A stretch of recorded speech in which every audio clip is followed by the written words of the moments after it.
Hey family, in an effort to help you unlearn the limiting, restrictive ideas of religion, I've addressed some beliefs that go against societal norms. It's not my intention to attack religion. It's simply to bring forth the truth of what I know about these ideas that will help anyone that has the courage to explore. You're watching this. You're courageous. I want this information to light a path for you that you can walk without fear, guilt, or shame. These ancient concepts about Jesus the Christ were to be applied universally to everyone. The foundational principle of the ancient Cometians is anthropocosmos, meaning man as a human being is the entire universe in human form.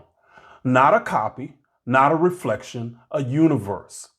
So ideas like Yeusa or Jesus, Osiris or Christ was principles universally applied to us and everything in the universe. Religion went off track when they made Jesus a historical exception to humanity rather than an archetype of humanity as it was for 10,000 years before Christianity. Let me ask you this. Do the way I explain these ideas make more logical sense to you than the religious ideas? That should be clue number one that you're on the right track.